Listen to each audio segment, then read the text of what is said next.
Vamos a hablar de 5 virtudes determinantes, decisivas, en el desarrollo de un discípulo útil y usado para la gloria de Dios.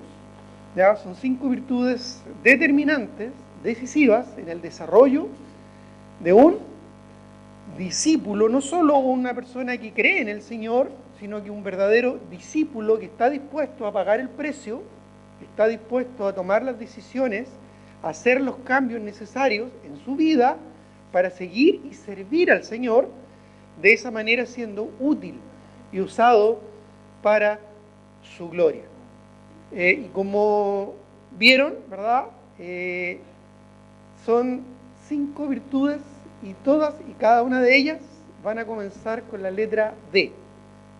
Así va a ser más fácil recordarlas. Y son elementos que, estudiando, analizando también en mi propia vida, han sido un gran desafío para mi vida y para mi ministerio. Y espero que para ustedes también en esta mañana sea un desafío para anhelar, servir y trabajar para la obra del Señor. Sin duda, como dije, todos queremos ser usados por el Señor, trabajar en la obra del Señor.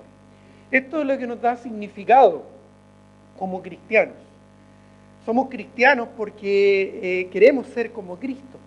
Y Jesucristo no vino a ser servido, Él vino a servir. Y sin duda que el significado básico de un cristiano es ser un siervo para el Señor, tener un corazón de siervo como el de nuestro Señor Jesucristo. Pero no solo nos da significado, también nos da valoración. ¿Ya? Nuestro valor no está en lo que somos, o en lo que tenemos, o en lo que creemos poseer, que todas esas cosas son temporales. Nuestra valoración no está en lo que los demás necesariamente opinen de nosotros, o cuántos likes tenga en mis redes sociales. Nuestra valoración tiene que ver con el grado de semejanza a nuestro Señor Jesucristo. En Él, en Cristo, somos bendecidos para bendecir. En Cristo, en Él, en la persona de Cristo, está nuestra valoración. Lo que somos en Él, en Jesús, es lo que determina realmente lo que somos. En Cristo no somos abogados, arquitectos, médicos, ingenieros, no. En Cristo somos siervos para su gloria. Por lo tanto, la valoración en Cristo es lo que nos da no solo significado y valoración, sino también un enfoque y un propósito en la vida. Mientras muchos no encuentran un sentido a sus vidas, nuestra vida cobra un sentido no temporal ni pasajero, tampoco terrenal, sino eterno. Y estas cosas, ¿verdad?, las da la actitud que tengamos con respecto a Cristo y nuestra vida en Él. Y eso es lo que vamos a ver esta mañana. 5 virtudes determinantes de un discípulo devoto al Señor. Y las vamos a buscar, las vamos a encontrar en Hechos capítulo 16. Hechos capítulo 16.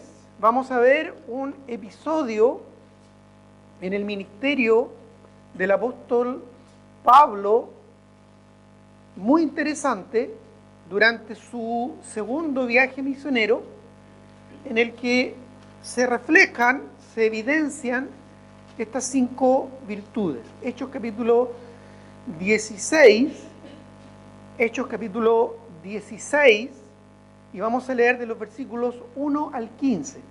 1 al 15. Una parte, un extracto de esto lo vimos cuando hicimos un estudio del libro de Filipenses hace muchos años atrás. Pero ahora vamos a considerar otros aspectos más específicos y que tienen que ver con las actitudes determinantes para ser un discípulo útil, un discípulo devoto, comprometido, consagrado a la obra del Señor y por tanto útil para su gloria. Hechos 16, 1 al 15 dice así. Después dice, esto es ya en su segundo viaje misionero, cuando está comenzando su segundo viaje misionero. Pablo ya no es acompañado por Bernabé, sino en esta oportunidad por otro compañero de ministerio, por Silas. Dice, después llegó a Derbe y Listra. Esto es en la zona de lo que hoy día actualmente es Turquía. ¿Ya? Turquía. Más o menos desde el mar Mediterráneo, ¿verdad? De Cilicia se fue, ¿verdad?, a Turquía, lo que ya en aquellos días era, ¿no es cierto?, Asia Menor. Dice, llegó a Derbe y Listra, y aquí había allí en Listra cierto discípulo.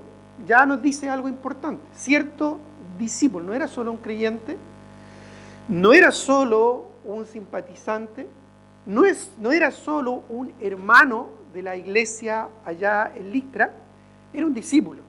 Es decir, estaba en un proceso de transformación para llegar a ser un siervo de Dios, preparado para toda buena obra. Ahora es que el domingo pasado hablamos del crecimiento y el domingo anterior de la importancia del crecimiento espiritual y los niveles del crecimiento de un discípulo allá en 2 de Pedro capítulo 1, cuando tenemos que añadir a nuestra fe virtud, a la virtud, dominio propio, al dominio propio, conocimiento, el conocimiento, piedad, a la piedad, ¿no es cierto?, afecto fraternal, y al afecto fraternal, amor. Y en estos niveles del desarrollo normal, natural, de un verdadero discípulo de Cristo, vemos que estaba acá este personaje llamado Timoteo. Era hijo de una mujer judía, creyente, pero hay un pequeño detalle, su padre era griego. Al parecer, por la forma en que lo presenta, no era creyente el papá. Y además no era ni judío, y sino más bien era gentil. ¿Podía esto ser un problema para el ministerio que todavía el apóstol Pablo estaba desarrollando, primeramente entre los judíos, para luego ya después dedicarse al mundo gentil? Bueno, el punto es que en el versículo 2 declara que daban buen testimonio de él los hermanos que estaban en Listra y en Iconio. Tenía muy buen testimonio este muchacho. Entonces quiso el apóstol Pablo que éste fuera con él, lo quiso reclutar para este viaje misionero. Quiso que le acompañara para continuar probablemente con su desarrollo como discípulo de Cristo, y tomándole, dice que le circuncidó, estuvo dispuesto a circuncidarse por causa de los judíos que había en aquellos lugares, porque todos sabían, o sea, era conocida esta persona, seguramente el papá era alguien conocido, todos sabían que su padre era griego. Y esto fue necesario principalmente por un asunto de testimonio, no por ningún otro tema espiritual. Ya el apóstol Pablo detalla largamente en el libro de los Gálatas, ¿verdad?, que no necesitamos ningún ritual, ¿verdad?, no necesitamos ninguna confianza en aspectos de la carne para hacernos más espirituales o para hacernos más cercanos al Señor. Por lo tanto, el que se haya circuncidado solamente, meramente tiene que ver con un asunto de testimonio y de poder abrir puertas para poder llegar, ¿verdad?, al mundo judío, que era donde todavía el apóstol Pablo tenía mucha llegada y mucha injerencia. Verso 4. Y al pasar por las ciudades, ya cuando iba, ¿no es cierto?, por las ciudades distintas de Asia Menor, les entregaban las ordenanzas que habían acordado los apóstoles y los ancianos que estaban en Jerusalén para que las guardasen. Estas ordenanzas habían determinado en un concilio de varias congregaciones, especialmente en la iglesia de Jerusalén, con representatividad de varios líderes de diferentes iglesias que hasta ese momento estaban, ¿ya? Y se hizo en Jerusalén una cita, ¿verdad? Allá en Hechos capítulo 15 vemos que llegaron a ciertas determinaciones, principalmente por un tema que estaba en ese momento causando polémica, ¿ya? Y que justamente tenía que ver con si es que era necesario cumplir con algún rito, con alguna ordenanza judía para ser un mejor cristiano. Entonces llegaron a la conclusión de que no, y que solamente se sugería a los gentiles que se abstuvieran de ciertas cosas que eran ya un tanto repulsivas para los judíos, para así poder convivir entre judíos y gentiles en la misma iglesia. Nuevamente, un asunto de testimonio, un asunto de confianza. Ahora, Timoteo había ido un paso más allá al circuncidarse, no estaba eso determinado, ¿no es cierto?, y suscrito en las determinaciones que habían llegado entre todas las iglesias. Pablo quiso que Timoteo se circuncidara para ir un paso más adelante solamente. Habían otros temas que eran más relevantes, como no comer sangre, como no comer cosas sacrificadas a los ídolos, como guardarse de la fornicación, que era muy común también en aquellos días. De esa manera, entre los gentiles, especialmente entre los griegos, por la filosofía griega principalmente, ya los epicúreos tenían una actitud muy liberal en cuanto a su forma de conducirse. Entonces, por esa razón, llegaron a esta determinación en Hechos capítulo 15. Y enviaron representantes reconocidos, respetados, a las distintas iglesias a dar información de estas determinaciones. Y dentro de esos representantes estaba el apóstol Pablo. Y ahí es cuando llega, ¿no es cierto?, a este lugar y se encuentra con Timoteo y recluta a Timoteo para continuar con su viaje misionero, y a la vez un viaje donde estaban reiterándole las determinaciones que habían llegado las distintas iglesias. Entonces, por eso es que dice, ¿verdad?, en el versículo 4, que daban estas ordenanzas que habían acordado los apóstoles y los ancianos que estaban en Jerusalén para que las guardasen. Y el versículo 5 añade que además de dar estas ordenanzas, se quedaron en algunos de estos lugares para discipular, para enseñar, para capacitar a los santos, perfeccionándolos para la obra del ministerio. Por eso es que en el versículo 5 dice, así que, es una frase de conclusión, así que las iglesias, por esto sabemos que habían una multiplicidad de congregaciones, no solo una, habían varias, y además sabemos que estas iglesias, dice, eran confirmadas en la fe, y añade, y aumentaban en número cada día. No solo los creyentes dentro de las iglesias ya se multiplicaban, es decir, no solo las iglesias crecían en número, sino que las iglesias, aquí está conjugado de tal manera para expresar que eran las iglesias las que se multiplicaban. Es decir, había una multiplicidad de iglesias. No era una sola mega iglesia como el error que habían cometido en Jerusalén. Sí, digo error porque Dios tuvo que enviar una persecución para dispersarlos y para que empezaran otras iglesias en otros lados. Ya como ellos no estaban cumpliendo Hechos 1:8 de ser testigos a todas las naciones, ¿no es cierto?, Judea, Jerusalén, Samaria, hasta el último de la tierra. Es por eso que vemos Hechos 8:1, donde inicialmente incluso fue Saulo, antes de convertirse, que instigó y que permitió y que motivó, fue como la gotita que rebalsó el vaso para que las iglesias comprendieran su llamado de multiplicarse, de multiplicidad. Entonces aquí vemos el resultado de esto, la consecuencia de esto, que las iglesias se multiplicaban. Habían más cantidad de iglesias que iglesias tan grandes. Y esto es interesante porque justamente hoy en día es uno de los temas más complejos que vemos en la eclesiología, donde las iglesias buscan crecer en sí mismas, desarrollarse a sí mismas, engrandecerse a sí mismas, en vez de multiplicarse y alcanzar más territorio para hacer testimonio, para ser testigos hasta lo último de la tierra. Bueno, las iglesias eran confirmadas en la fe, es decir, en la palabra, en la escritura, y estas iglesias aumentaban en número cada día. Es decir, cada día se estaban abriendo nuevas congregaciones, misiones, iglesias, para poder glorificar y expandir el Evangelio. Y vamos a seguir la lectura, verso 6.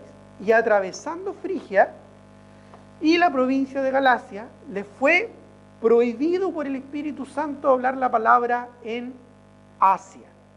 Ya ellos estaban avanzando por Asia Menor, hacia el norte, ya lo que es la parte meridional, central de Turquía, el día de hoy, y dice que el Espíritu Santo les prohibió hablar la palabra. ¿Cómo es eso? Se estaban multiplicando las iglesias estaban confirmándose en la fe, había algo así como un avivamiento eclesiástico espiritual muy importante.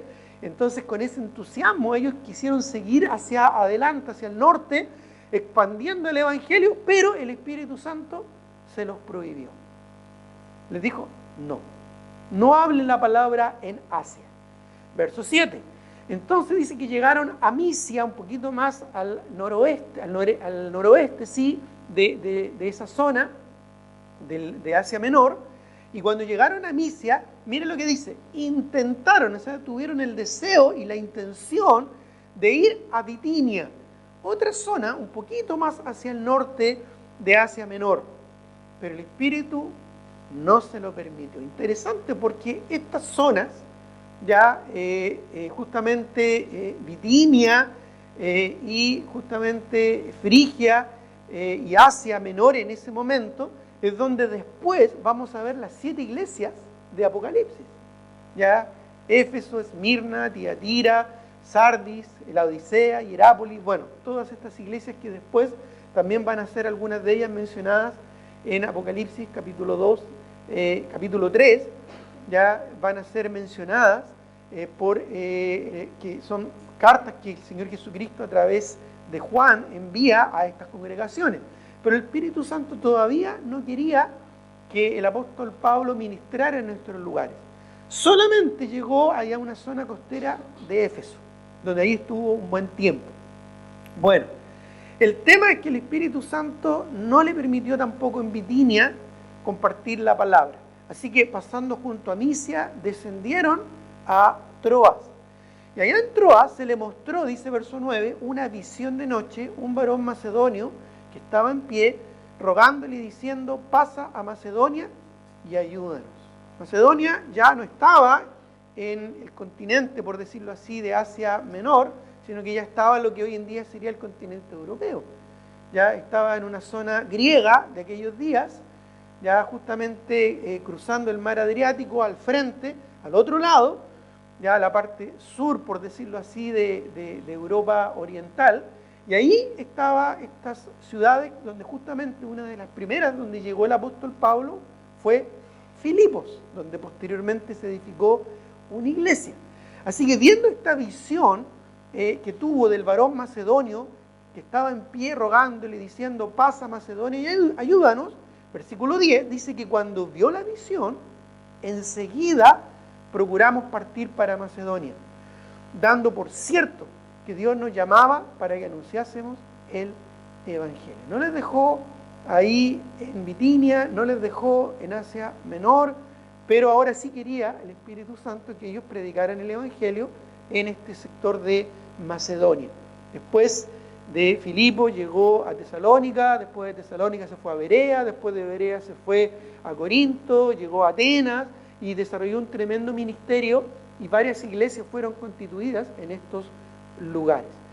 Así que dice el versículo 11, obedientemente, zarpando pues de Troas, vinimos rumbo directo a Somatracia, que estaba justamente en la costa, y al día siguiente a Neápolis, y de allí a Filipos, que es la primera ciudad de la provincia de Macedonia, y una colonia principalmente judía, romana, disculpa. Y estuvimos en aquella ciudad algunos días. Y un día de reposo salimos fuera de la puerta junto al río donde solía hacerse la oración y sentándonos hablamos a las mujeres que se habían reunido.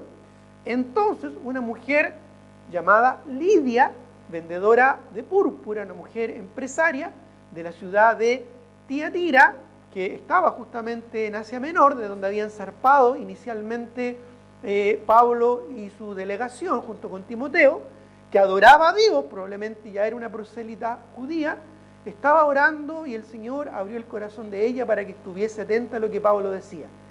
Y cuando fue bautizada, porque ella se convirtió, y su familia además, nos rogó diciendo, si habéis juzgado que yo sea fiel al Señor, entrad en mi casa y posad, y nos obligó a quedarnos. Aconteció que mientras íbamos a la oración, nos salió el encuentro de una muchacha que tenía espíritu de adivinación, la cual daba gran ganancia a sus amos, adivinando. Y después, para hacer más breve la historia, una mujer que era esclava se convierte a Cristo. Y esto causa una tremenda conmoción ahí en Filipos.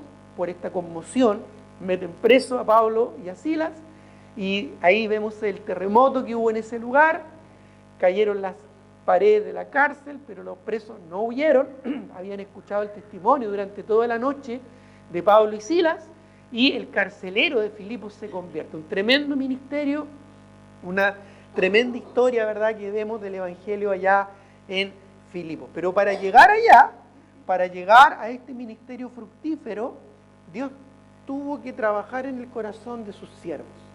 Y vamos a ver 5 actitudes que tuvieron ellos que permitieron el ser usados de esta manera por el Señor.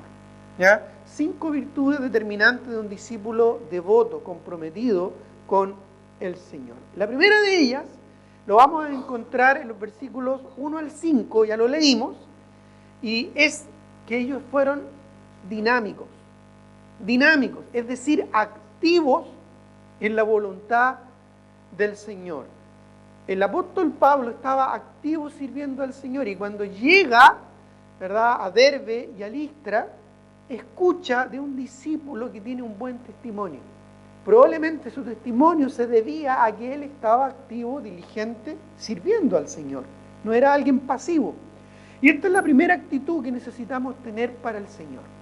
Dios no va a llamar a hermanos y hermanas que estén en una actitud pasiva o perezosa. Dios no va a llamar a jóvenes o ancianos que estén en una actitud quieta y en una actitud negligente. El Señor no va a llamar a hermanos y hermanas que simplemente estén calentando una banca en la iglesia. El Señor no va a tomar para su obra, ni va a usar en el ministerio a hermanos o hermanas que no estén haciendo nada para el Señor. Él va a procurarse de aquellos que ya estén involucrados en la obra de Dios. Cuando Dios llama al rey David en el Antiguo Testamento, lo llama de entre las ovejas. Él estaba ocupado siendo responsable del cuidado de las ovejas de su padre. No llama a un muchacho que está en su cama acostado sin hacer nada. Llama a alguien que está dispuesto y que es dinámico ya en la obra del Señor. Porque el Señor premia la fidelidad aunque sea en lo poquito. El que es fiel en lo poco, en lo más va a ser fiel. Esta es una actitud fundamental que el Señor establece en su palabra. Entonces, cuando Pablo llega a Derbe y a Listra, encuentra a un muchacho activo, encuentra a un muchacho de buen testimonio, encuentra a un joven discípulo que está formándose. Por eso insistí al principio en que él era un discípulo, no solo un creyente. Estaba en un proceso de desarrollo de su crecimiento espiritual, estaba en una dinámica de crecimiento, no solamente estaba. El problema es que muchos creyentes de las iglesias solamente están de una manera pasiva, de una manera religiosa, de una manera sacramental, pero no de una manera espiritual. Es decir, Dios lo primero que quiere ver en nosotros son corazones dinámicos, que se están moviendo, que están creciendo, que están avanzando en los caminos del Señor. Pero pastor, yo voy muy despacito, voy lento, tomo decisiones, pero no son tan grandes. Bueno, eso es lo que Dios quiere y eso es lo que Dios espera. Pablo no se fascinó con un discípulo probablemente llamado Timoteo, que era una gran promesa dentro de la iglesia. Él en realidad vio que él tenía un buen testimonio, que era consecuente con lo que él decía, con lo que él enseñaba. Dios quiere vernos consecuentes, Dios quiere vernos diligentes, Dios quiere vernos activos, creciendo en la obra del Señor. Aunque sean decisiones pequeñas, aunque sean pasos, como a veces decimos, de tortuga, pero siempre avanzando, siempre avanzando. Ya, como dice el libro, un libro muy interesante, dice 3 pasos para adelante, 2 para atrás. Ya, así funciona, no es 2 pasos para adelante y 3 para atrás, porque ahí salimos perdiendo. Ya, son 3 pasos para adelante y 2 para atrás. Retrocedemos 2, pero ya avanzamos 1. Lo importante es que avancemos, lo importante es que crezcamos, lo importante es que tomemos decisiones, lo importante es que cambiemos hábitos, conductas y actitudes en nuestra vida espiritual. Si tu vida no está cambiando, si tu vida no está avanzando, si no estás tomando decisiones, si no hay cosas que han cambiado, es porque entonces estás pasivo, no estás dinámico. Y Dios murió, pero Él no quedó colgado en una cruz, estático. Él no es una imagen en un madero. Él resucitó, Él está vivo y Él está activo y Él es dinámico en nuestra vida. Todos los días Dios hace algo maravilloso por ti. Todos los días son nuevas sus misericordias. Todos los días, por lo tanto, nosotros tenemos que avanzar, tenemos que crecer, tenemos que desafiarnos siempre a más. Dios no me mostrará su plan para mi vida si primero no ando en su voluntad revelada, lo que yo ya sé. A veces nos interesa o nos entusiasma conocer cosas nuevas de la Escritura. Dios no te las va a revelar si tú no estás poniendo en práctica lo que ya sabes. Dios no te va a mostrar cosas nuevas e interesantes de la palabra si tú no estás dispuesto a poner en práctica lo que ya sabes de la Escritura. Y lo que ya sabes de la Escritura probablemente lo más fundamental y lo más básico que Dios quiere para ti. Y eso es lo que tú debes cumplir, eso es lo que tú debes hacer. Si Dios dice en su palabra que tienes que orar, ¿estás orando regularmente? Si Dios dice en su palabra que tienes que estar en la palabra del Señor, ¿la estás leyendo? ¿La estás estudiando cada día? Si Dios dice en su palabra que te tienes que congregar, ¿lo estás haciendo? Y si además añade que debes hacerlo, congregarte tanto más cuando veis que aquel día se acerca, es decir, la venida pronta del Señor, ¿lo estás haciendo con más regularidad o te estás congregando menos? ¿O te estás guardando más en tus cosas y en tus actividades? Si Dios dice que debes compartir el Evangelio, ¿lo estás haciendo? ¿Cuál fue la última persona a la que le compartiste el Evangelio?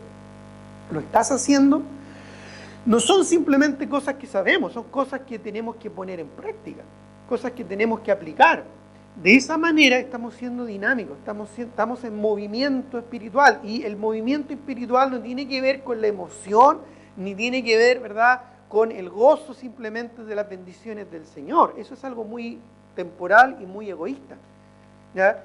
El ser dinámico espiritual, el movernos espiritual, no es simplemente mucho ruido, como dice el dicho coloquial, y pocas nueces. Ya no es simplemente hacer mucha bulla, pero sin realmente avanzar.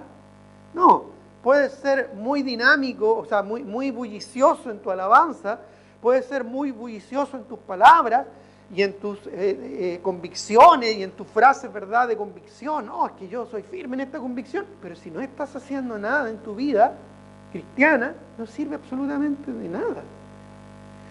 Necesitamos siempre avanzar, crecer, tomar decisiones. Ser y hacer discípulos es fundamental para estar activos en la obra del Señor. Ser discipulado y estar discipulando es algo que constantemente tenemos que hacer, no es opcional. Dios nos dice en su palabra en Mateo capítulo 28, por tanto, Él es súper claro, id y haced discípulos.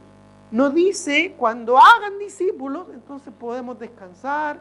No, id y haced discípulos. Y luego añade enseñándoles. Ya he explicado que esa palabra enseñándoles es una palabra que en el original el apóstol Pablo usa distinta a la palabra común para enseñanza, que era la palabra paidagogos o pedagogo, ¿verdad? Ahí usa otra palabra, la palabra didascos, que es la palabra didáctico. Es decir, con tu vida tú tienes que estar discipulando, es decir, tú tienes que ser primero un discípulo y luego discipular a otros.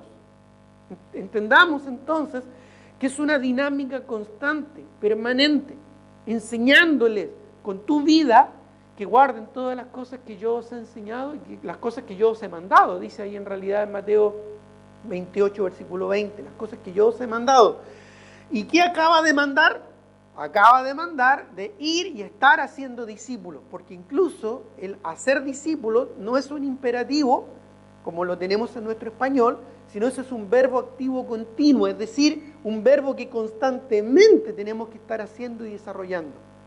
Tenemos que estar haciendo discípulos, tenemos que estar permanentemente siendo y haciendo discípulos, y hacemos discípulos siendo verdaderos discípulos. ¿Entienden la idea circular de este concepto que el Señor nos dejó? Y esto hasta el día que Él venga por nosotros. Por eso es que Dios quiere que nosotros seamos dinámicos, que estemos en un movimiento continuo a la semejanza de nuestro Señor Jesucristo, que cada día, que cada semana estemos más cerquita del Señor, pareciéndonos más a Él. Es importante entonces, y por lo tanto, que estemos en una dinámica constante de avanzar en nuestra vida, aunque sea poquito, pero que estemos avanzando. Ya, aquí el principal peligro, el principal obstáculo es la pereza, es el estancamiento. Si no crecemos, nos estancamos.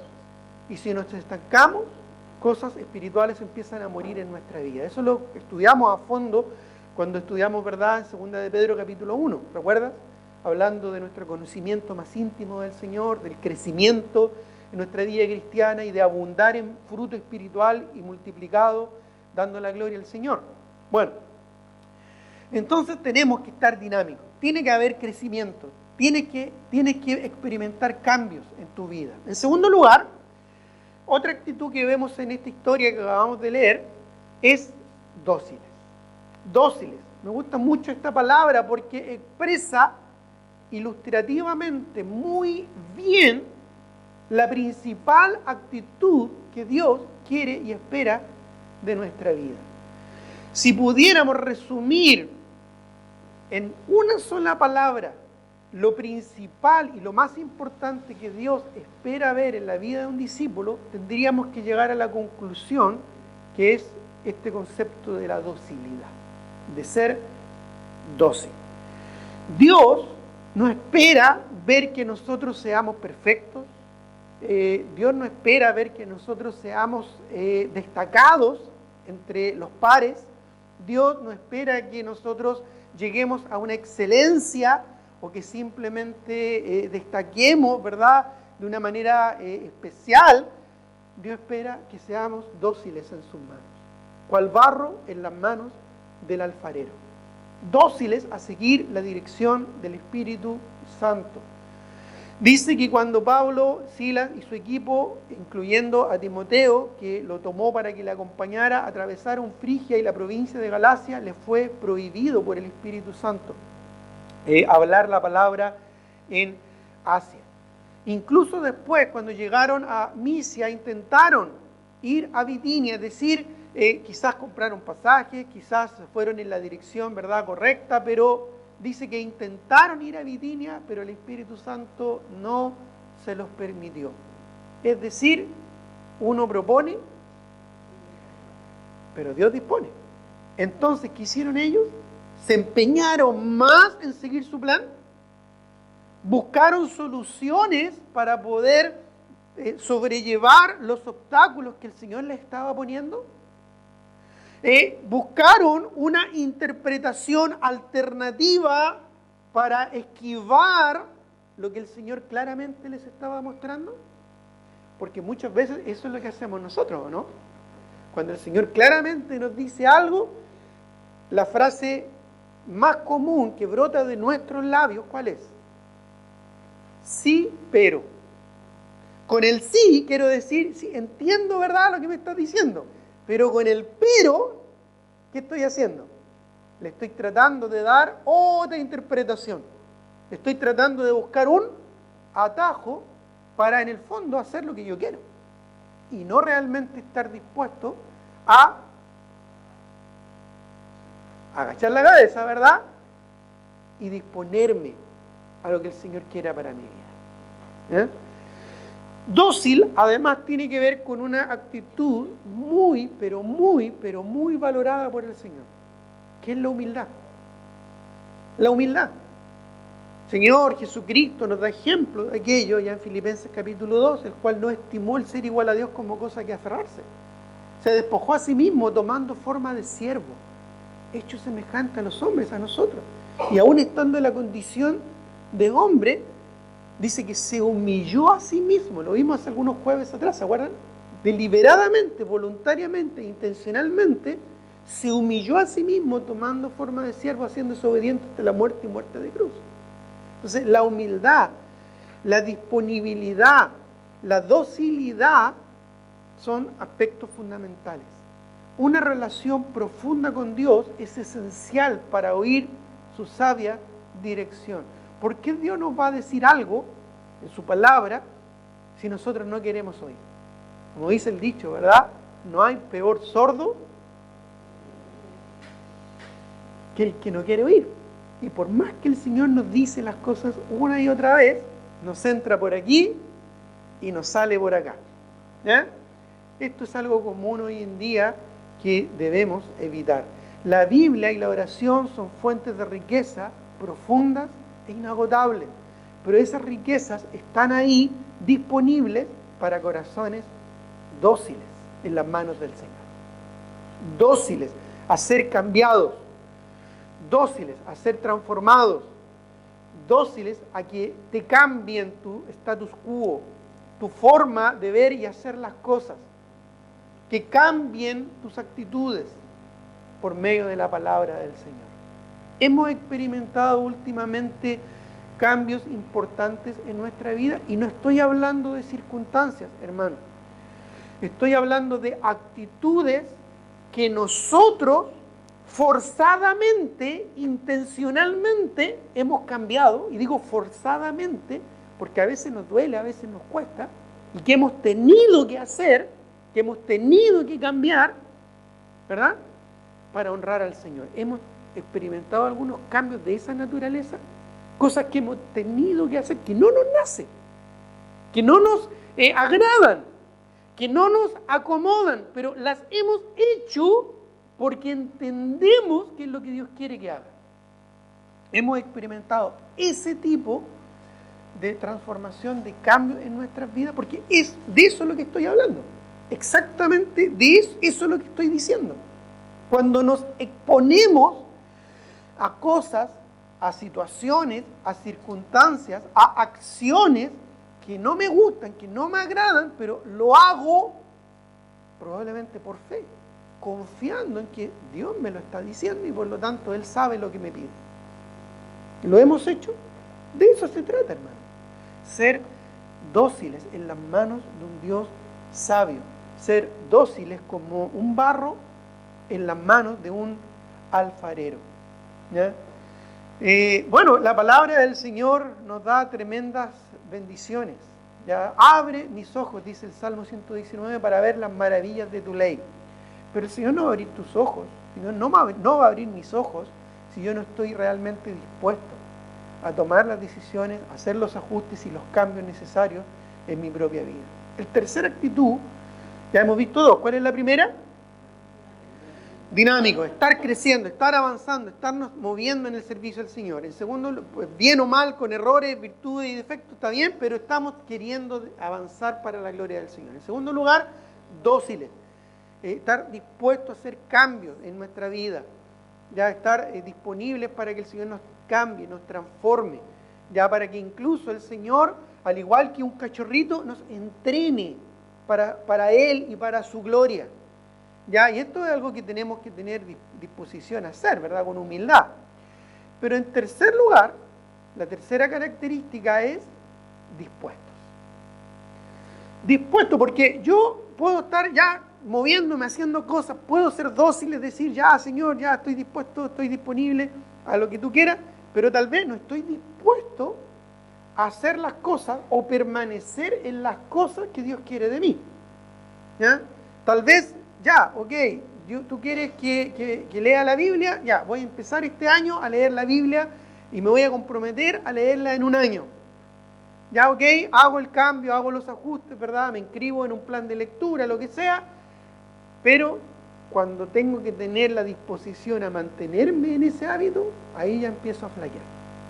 Ya me empiezo a congregar con más regularidad, y empiezo a venir los jueves, empiezo a venir a las reuniones de ministerio, participar en las actividades de la iglesia, pero el primer inconveniente, ya cuando el diablo mete la cola, ¿verdad? Ahí quedo tirado. O sea, soy dócil a que Dios me guíe, pero hasta cuando las cosas se empiezan a poner más complejas. Entonces ya no estoy tan dispuesto.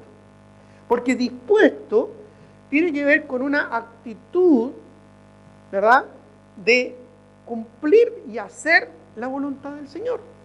Ya dispuesto incluso a cambiar el rumbo y darle, y esto es lo más importante, prioridad a la voluntad de Dios. Darle prioridad a la voluntad del Señor. Dice ahí en nuestro texto en Hechos capítulo 16, que pasando junto a Misia, dice que descendieron a Troas, ¿no es cierto? Y se le mostró a Pablo, un varón dice, y se le mostró a Pablo una visión de noche, un varón macedonio que estaba en pie rogándole y diciendo: pasa a Macedonia y ayúdanos, pasa a Macedonia y ayúdanos. Vio a un varón macedonio, ¿verdad?, en visión. No era necesariamente algo ahí en vivo y en directo, fue en visión, diciéndole: pasa y ayúdanos. Entonces, dice el versículo 10, cuando vio la visión, enseguida procuramos partir para Macedonia, dando por cierto que Dios nos llamaba para que les anunciásemos el Evangelio. Si quieres ver lo que nunca has visto, debes hacer lo que nunca has hecho. No, es que siempre lucho con el mismo problema, siempre tengo la misma dificultad, siempre me pasa lo mismo, pero probablemente es porque estoy siempre haciendo exactamente lo mismo que he hecho hasta ahora. Quizás hay cambios que tienes que hacer, quizás hay decisiones que tienes que tomar en tu vida justamente para que las cosas cambien realmente. Ya estar dispuesto a tomar decisiones, estar dispuestos a cambiar el rumbo dándole prioridad a la voluntad del Señor. Ya, como dice ese dicho popular, ¿verdad? Si quieres hacer reír al Señor, cuéntale tus planes. ¿Ya? Cuéntale tus planes, y ahí se va a reír el Señor, ¿verdad? Porque muchas veces nuestras ideas creemos que son las mejores. Pero ¿qué dice Dios en su palabra? No seas sabio en tu propia opinión. ¿Ya? La verdad es que tenemos que estar dispuestos a que Dios cambie nuestros planes cuando Él quiera y como Él quiera. El por qué no está en el vocabulario de un creyente, sino más bien el para qué. O mejor aún, y ahora, Señor, ¿qué quieres que yo haga? Esa es la mejor respuesta que siempre debemos darle al Señor.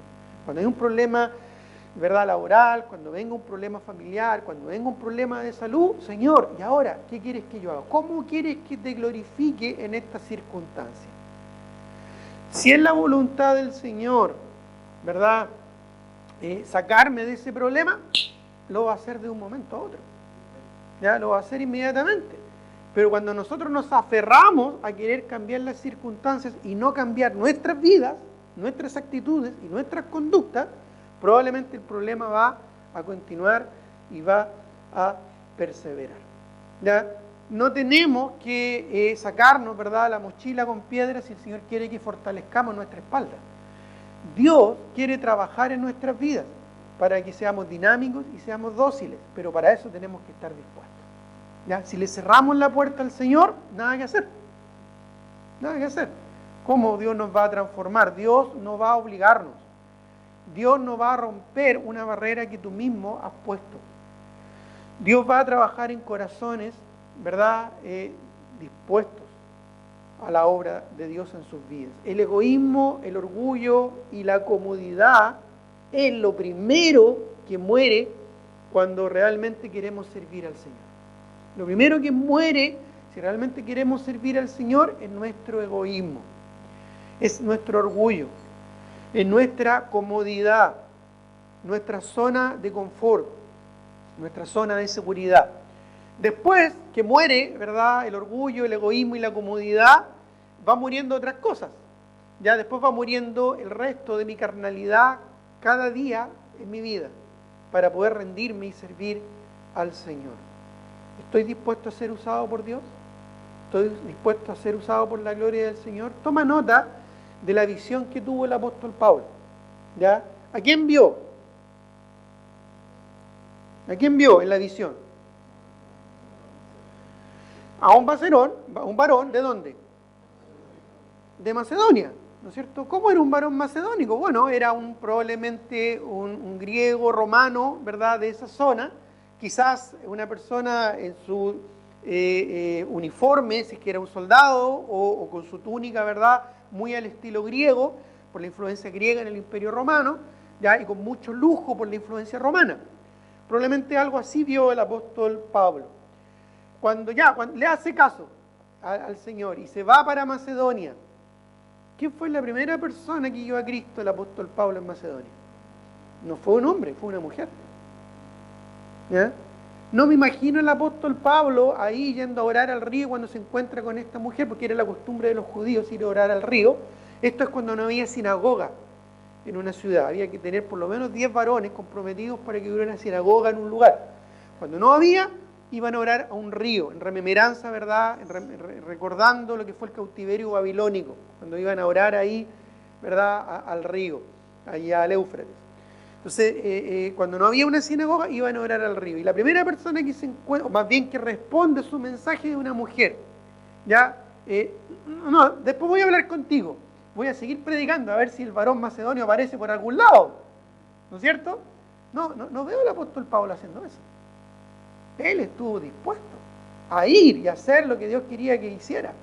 Y circunstancialmente, la primera persona que aparece, una mujer, además, una mujer que no era común en aquellos días, empresaria, una mujer con cierto grado de ingreso, ¿verdad?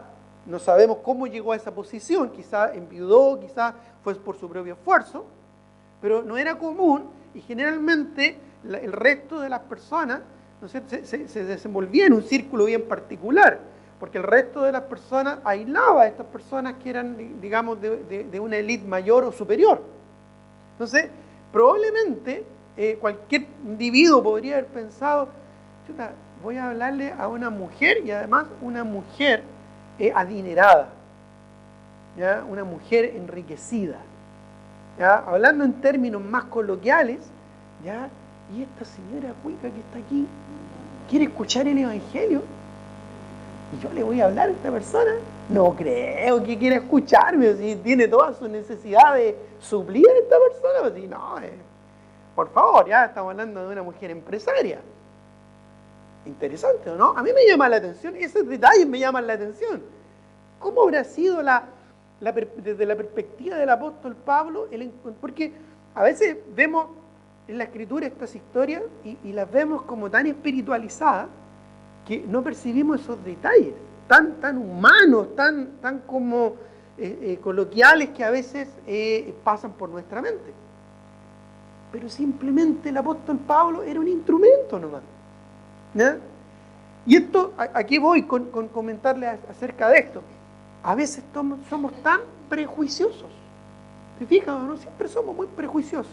No, es que son muy cuicos. No, es que son muy... ¿cómo es? Kuma, ¿eh? Es una palabra muy antigua, Kuma. ¿Ya? Ahora se usa esa palabra más flight, ¿ya? Kuma antes se usaba. Los más antiguos sabrán esa palabra, ¿ya? No, ese es más antiguo, pues, punga, ese no, ese ya, por favor, ahí se le cayó el carnet al hermano. ¿Ya? Se fija que a veces somos muy prejuiciosos. No me va a escuchar. No, mi jefe, no, él es una atea, un agnóstico, no me va a mandar a buena, capaz que me despida. ¿Eh? No, si le habla ese subalterno, no, después se va a subir por el chorro. Fíjate que así somos. Estoy hablando con mucha franqueza y con mucha honestidad. Tenemos que estar dispuestos, hermanos, a obedecer al Señor. Si el Señor dice que lo hagamos, lo hacemos. No importa si sea el rey de España o si sea, ¿verdad?, el mendigo que está allá afuera. Tenemos que predicar el Evangelio, compartir la palabra y tenemos que tener una actitud dispuesta a ser usados por el Señor donde Él quiera, como Él quiera y cuando Él quiera. Pero hay que estar dispuestos. ¿Ya? Por eso es que quise destacar ese detalle que es interesante, ¿verdad? Porque, como digo, a veces no vemos esos pequeños detalles del ministerio de campo, estando ahí, ¿verdad? Donde uno se encuentra con este tipo de cosas. Porque fíjate que después de hablarle a esta mujer de alta alcurnia, ¿con quién se encuentra después? ¿Cuál es la segunda persona que se convierte ahí en Filipos? Una esclava, y no una esclava común y corriente, porque sabían que en el Imperio Romano habían niveles de esclavitud. ¿Ya? En el nivel más alto estaban los libertos, que eran como unos esclavos, pero en realidad eran como unos siervos, incluso hasta se les pagaba. Después habían otro tipo de esclavos, que eran los del servicio, que no se les pagaba, pero sí se les daba alimentación, ¿no es cierto?, y alojamiento. Y más abajo estaban los doulos, que eran ya los peores, y había otro nivel más abajo, que eran los de la galería, que eran los que estaban en la galería romana, en los barcos, ¿no es cierto?, remando, ¿verdad?, en esos barcos a tracción humana. Pero antes de ello estaban probablemente como esta muchacha, las personas que eran explotadas por sus amos. Y esta era una mujer explotada por sus amos. Tenía al parecer ciertas características, ¿verdad? Mágicas, quizás ocultistas, quizás, ¿no es cierto?, relacionadas con demonios, que finalmente al encontrarse con el Señor fueron vencidas por la gracia y la misericordia, por el Evangelio transformador del Señor. La segunda persona que Pablo se encuentra es una mujer esclavizada, o sea, una persona, ¿no es cierto?, no de la alta alcurnia como Lidia, sino que una persona, vamos a decirlo así para ilustrarlo, ¿verdad?, de la calle nomás, ya común y silvestre, más baja que sería decir que del pueblo, no, mucho más bajo. ¿Ya? Era una mujer realmente en una circunstancia, en una situación lamentable, triste. ¿Ya? Entonces, es interesante ver que en la primera iglesia establecida ya en Filipo, en Europa, ya me imagino, ¿verdad?, sentadas a Lidia y a esta muchacha. ¿Qué contraste más grande, o no? Pablo estuvo dispuesto a ser usado por el Señor. Y más encima, la tercera persona que se convierte, ¿quién es? Un militar. O sea, no puede haber sido más diversa la membresía de esa iglesia. ¿Ya? No pudo haber sido más diversa. Tenía de todo. Bueno, porque hubo un hombre que estuvo dispuesto. Y todo eso, ¿quién lo fue absorbiendo? ¿Quién lo fue aprendiendo? Timoteo, que era el que venía ahí, ¿verdad?, para continuar su proceso de discipulado. Entonces, aprendió a ser, primero, dinámico, luego, dócil, luego, dispuestos. Pero no solo dispuestos. Ya vemos la cuarta característica en el versículo 10, que lo leímos hace un momento atrás, lo vamos a volver a leer. Dice, cuando vio la visión, ¿qué dice? Cuando vio la visión, hizo los ajustes para poder obedecerla. ¿Eso es lo que dice? Cuando vio la visión, ya trató de hacer cambios en su vida para poder cumplir la tarea. ¿Eso es lo que dice? Cuando vio la visión, empezó a juntar recursos para poder viajar. No, dice, enseguida procuramos. Y me llama la atención, ya, porque cuando tú sí sirves al Señor, otros te siguen. Aquí hay una frase de liderazgo muy importante. ¿Quién escribió el libro de los Hechos? Lucas, que acompañó al apóstol Pablo en varios de sus viajes. Y aquí se incluye, procuramos. No solo procuró el apóstol Pablo partir inmediatamente, todo el equipo se levantó tempranito esa mañana, ¿verdad? Se arregló, tenían todo listo, ¿verdad?, para abordar seguramente el barco que le iba a llevar en la dirección que el Señor le estaba guiando. Procuramos.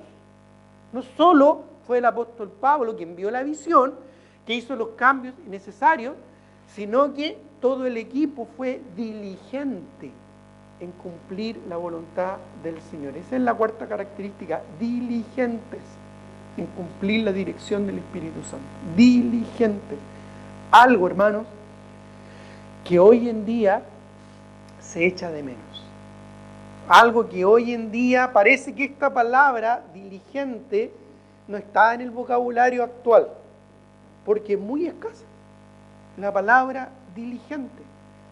¿Sabes cuál es hoy en día uno de los peores enemigos del desarrollo de un siervo de Dios? Incluso hasta le pusieron un nuevo nombre, ¿ya? Yo creo que hoy en día le ponen nuevos nombres para darle un enfoque distinto nomás, pero al final es lo mismo. ¿Han escuchado la procrastinación? Es un nuevo nombre nomás, pero en el fondo es falta de diligencia. Es pereza, es flojera.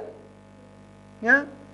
La procrastinación es uno de los peores enemigos en el desarrollo de un siervo del Señor, el dejar para después. Yo siempre me crié con la enseñanza de mi mamá que me decía, no dejes para mañana y listo, y se acabó la procrastinación. No hay que luchar mucho con la procrastinación porque si no me llegaba un buen charchazo nomás y listo, se acababa la procrastinación. Ya no tenía que ir al psicólogo para que, no, tú tienes procrastinación. No es una cosa. ¿Ya? Procrastinación. No, pues hermano, tenemos que ser diligentes. La pereza, la irresponsabilidad, la negligencia, la apatía, son pecados sutiles que podemos fácilmente esconderlo a los ojos de los demás. Pero no ante la mirada atenta del Señor. No podemos esconder la falta de diligencia ante los ojos del Señor. Ya, mire lo que dice Jeremías 48:10. Busquémoslo, por favor, Jeremías 48:10, fuertes y duras palabras del profeta Jeremías. Jeremías 48:10 dice aquí en su palabra: maldito el que hiciere indolentemente la obra de Jehová, y maldito el que detuviere de la sangre su espada.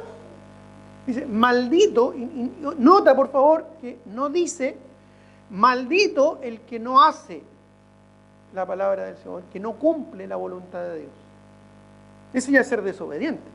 No. Aquí dice, maldito, ¿quién? El que hiciere, es decir, está haciendo lo que Dios le pide que haga, pero no diligentemente, indolentemente la obra de Jehová. ¿Y cómo lo llama el Señor? Maldito. Maldito. ¿Ya? Segunda de Crónicas, capítulo 6, versículo 30. Busquémoslo, por favor. Segunda de Crónicas 6, 30. Si no sabe dónde está después de Primera de Crónicas. Está bien fácil. Segunda de Crónicas 6:30 dice, tú irás desde los cielos, desde el lugar de tu morada, esto es cuando el pueblo se arrepiente y vuelve al Señor, y perdonarás. Pero mire lo que dice, y darás a cada uno conforme a sus caminos, mira, habiendo conocido su corazón, porque solo tú conoces el corazón de los hijos de los hombres. Solo tú conoces el corazón. Un buen ejemplo es Saúl, ¿te acuerdas? Saúl fue reemplazado por David. ¿Por qué? Porque Dios quería procurarse para sí un hombre conforme al corazón de Dios. Que fuera diligente en cumplir la voluntad del Señor. ¿Cuál fue el problema de Saúl? ¿Te acuerdas? El problema de Saúl es que hizo lo que le dijo Elías que hiciera, pero no como Dios quería hacerlo, como Elías le dijo que lo hiciera. Samuel.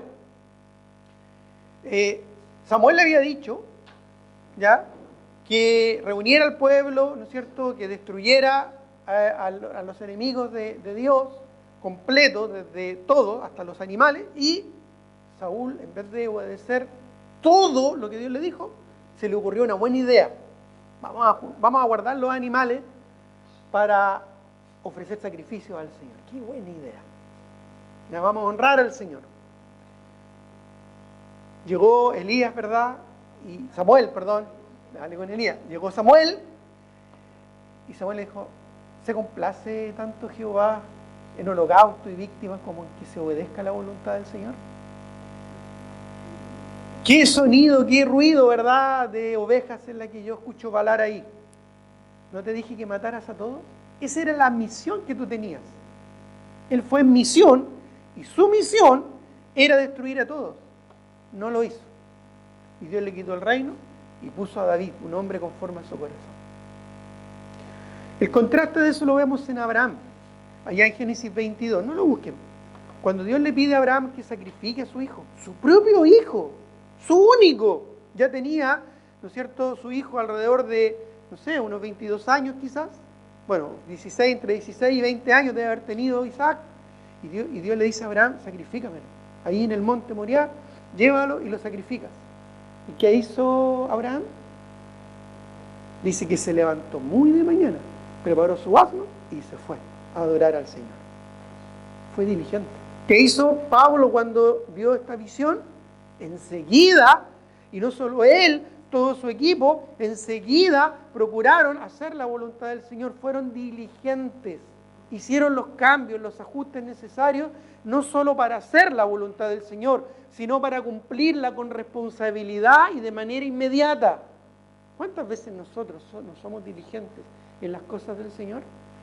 Somos diligentes para muchas cosas, pero no le damos prioridad a las cosas del Señor. Somos diligentes, por ejemplo, para llegar a tiempo a nuestro trabajo. Pero, que nos cuesta llegar temprano a la iglesia. Pero anda a llegar tarde al trabajo. Llegamos tarde al trabajo y ¿qué nos puede ocurrir? Nos ponen una anotación, ponen una observación o simplemente nos pueden despedir por ser irresponsables, ¿o no? Nos duele un dedo, ¿verdad? ¿Y qué hacemos? Vamos igual a trabajar, pues. ¿Cuántas veces hemos tenido que cumplir nuestra responsabilidad con dolor y con dificultad? Pero un estornudo, no, me voy a resfriar, me quedo en la cama, domingo en la mañana. Me duele la cabeza, no, y ya se acaba el mundo. ¿Estamos realmente siendo diligentes para las cosas del Señor? ¿Estamos siendo diligentes para la obra de Dios? Tenemos un compromiso, ¿verdad?, con la obra del Señor y no, me llegaron visitas. No, estoy ocupado, tengo mucho que hacer o estoy cansado. Pero si me invitan a un matrimonio, arreglo toda mi agenda. Hago todos los cambios y los ajustes necesarios para poder ir. Hasta se compra un traje nuevo para ir, ¿no es cierto? Sus zapatitos, ¿verdad? Se consigue una carterita y va al matrimonio. Porque le da prioridad a cosas que son importantes, pero que son terrenales y temporales. Pero ¿y para las cosas del Señor? ¿Para Dios? ¿No es más importante Dios? A veces no somos tan diligentes. Hacemos las cosas que tenemos que hacer. Pero nunca olvidemos, mis queridos hermanos, Dios ve el corazón. Incluso la Escritura nos enseña que en el tribunal de Cristo, aún las intenciones del corazón van a ser evaluadas y van a ser juzgadas. Por lo tanto, ¿qué es lo que Dios espera ver en nuestras vidas? Diligencia. Y ser diligente tiene que ver con ser responsable, con cumplir, con estar cuando hay que estar, a la hora que hay que estar. Necesitamos, hermanos. Estamos en verano, ¿verdad? Algunos están de vacaciones, pero Dios sigue estando aquí tempranito para que cuando nos congreguemos esté el Señor presente y cumpla su promesa, que donde hay dos o más congregados, ahí estará el Señor, ¿no es cierto?, en medio nuestro. Entonces, el Señor llega tempranito los domingos en la mañana, los jueves también llega tempranito, ¿ya? Y aún así, si es que por alguna razón de fuerza mayor no alcanzo a llegar a la hora, es mejor tarde que nunca, pero estoy. Donde tengo que estar, estoy. Si no me presento, ¿verdad?, en una unidad militar, puedo ser acusado hasta de desertor, ¿verdad? Pero qué mayor ventaja, privilegio y honra que estar en las filas del ejército del Señor. Tenemos que estar, y tenemos que estar a la hora, y tenemos que ser responsables, y tenemos que ser puntuales, y tenemos que estar en las condiciones apropiadas, porque si voy a estar parrandeando hasta la 1 de la mañana el día sábado, y después durante el mensaje me voy a estar quedando dormido, así para que despierten algunos, ¿ya?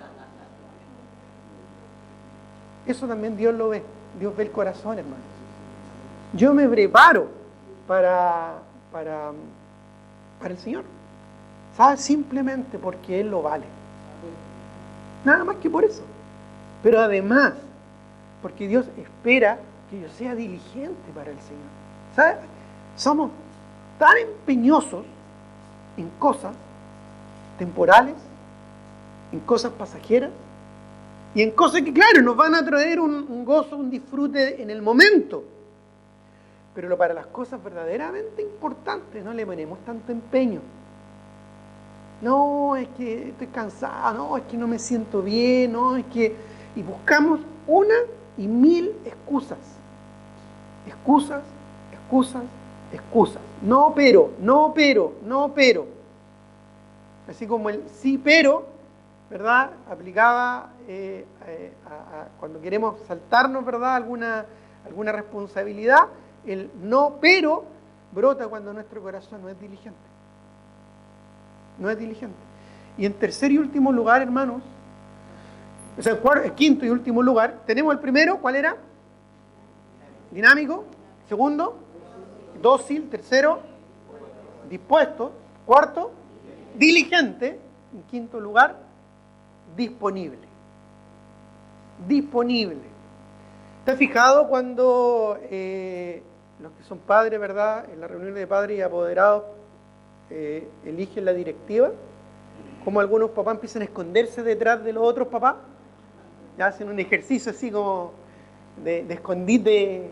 Ojalá pudieran hacerse transparentes para que no los elija. ¿Te has fijado, no? A veces así somos con el Señor. Claro. O sea, ya sí entiendo, pastor, todo lo que me dice, pero no me mire mucho. Voy a mirar a todos para que nadie se sienta identificado, ¿verdad? Disponible a viajar más lejos, a ser usado en la obra del Señor. En la historia que leímos, ¿verdad? Fue muy interesante todo lo que tuvo que vivir. Estuvo disponible a hablar a una mujer de alta alcurnia, estuvo disponible a hablarle a una esclava, estuvo disponible a hablarle a un soldado romano. Los romanos crucificaron a su Señor. ¿Captan la idea? Más encima a vivir un terremoto. ¿Quién quiere vivir un terremoto? Está bien que seamos chilenos y estemos acostumbrados a los terremotos y hasta nos sintamos orgullosos de que cuando hay un terremoto no tiene que ser de 8 para arriba para que nos duela. ¿Ya? Pero no son cosas a las que nos queremos exponer. Pero todo esto en muy corto tiempo tuvo que enfrentar el apóstol Pablo porque estaba disponible. Sí, Señor, aquí estoy. Los cambios en el Señor siempre son para mejor. Siempre. Si tú estás acá hoy día es porque Dios quiere que estés y Dios quiere lo mejor para ti. Pero no necesariamente van a ser de mi agrado. ¿Cómo eso, pastor? ¿Sí? No tienen por qué gustarte. Quizás vas a tener que hacer cambios en tu vida, pero eso no tiene por qué ser de tu agrado. La voluntad del Señor siempre es buena, siempre es agradable al final, porque a veces al principio como que nos cuesta, ¿verdad? Pero siempre la voluntad del Señor es buena, es agradable y es perfecta. Siempre. ¿Ya? Pero a veces nos incomoda. Más allá, más lejos, más almas, más discípulos, más crecimiento, más madurez, más estudio, más instituto, más discipulado, más reuniones, más ministerios, más iglesias, más convertidos. Siempre Dios quiere más. Recuerda que el negocio del Señor no es la suma, es la multiplicación. Siempre Dios quiere más madurez. Siempre significa menos de mí mismo y más de Cristo en mí. Como decía Juan el Bautista, ¿te acuerdas? Es necesario que Él crezca y que yo mengue. Debo renunciar a mi voluntad y entregarme completamente a la voluntad del Señor. Siempre debemos tener la actitud de Isaías. ¿Te acuerdas cuando el Señor habló? ¿A quién enviaré? ¿Y quién irá por nosotros? Y no es que se lo estaba diciendo a Isaías. Isaías, ¿sabes? Tengo que enviar a alguien. Alguien tiene que ir. No, el Señor lo dice en forma amplia, general. ¿A quién enviaré? Así como mirando así, ¿a quién enviaré? ¿Quién irá por nosotros? A ver, que le cae. Y ahí estaba Isaías. ¿Y cómo responde Isaías? ¿Qué actitud tiene Isaías? Bueno, él tuvo esta actitud disponible. Heme aquí. Envíame a mí. Esa es la actitud que Dios espera de cada uno de nosotros. ¿Por qué el Señor tiene que llamarnos de una manera especial? ¿Será que somos tan especiales? ¿O nos creemos tan especiales? ¿Por qué Dios tiene que dejármelo súper claro si en realidad su palabra es muy clara? ¿Por qué Dios tiene que darme explicaciones? ¿Por qué Dios tiene que comprobarme las cosas? Si Dios en su palabra lo expresa con mucha claridad, debo obedecer, debo estar disponible para ser usado por el Señor. Donde Dios me quiere usar, cómo Dios me quiere usar. No tenemos que esperar, ¿verdad?, con luces de neón en una nube, una visión, ¿no es cierto?, espectacular, donde Dios me diga, tú eres el hombre, tú eres la mujer, tú eres el joven que Dios quiere usar. No, hermano, Dios ya nos dejó una palabra eterna, una palabra maravillosa que nos enseña que Dios quiere y espera que cada uno de nosotros seamos discípulos útiles en las manos del Señor. Pero para eso tenemos, ¿verdad?, que estar diligentes en nuestra vida espiritual, siendo dinámicos, dóciles, dispuestos, diligentes, pero también disponibles. Aquí estoy. Ahora, si no quieres, No quieren nomás. Así de siempre, Dios no te va a obligar. Sigue tu vida, sé feliz, vuela alto, a ver hasta dónde llegas, ¿verdad? Pero te vas a perder lo más maravilloso en la vida de este mundo. Ser un siervo para la gloria del Señor. Ser una sierva para la gloria del Señor. No hay nada más grande que eso. Así que yo quiero animarte, hermano, a que desarrolles ya estas actitudes tan importantes en la vida cristiana. Que estés dinámico en tu vida cristiana, creciendo, avanzando. Que estés dócil a ser transformado por el Señor. Que estés dispuesto a ser usado por Dios, a hacer los cambios, los ajustes que necesitas hacer y a ser diligente en cumplirlo.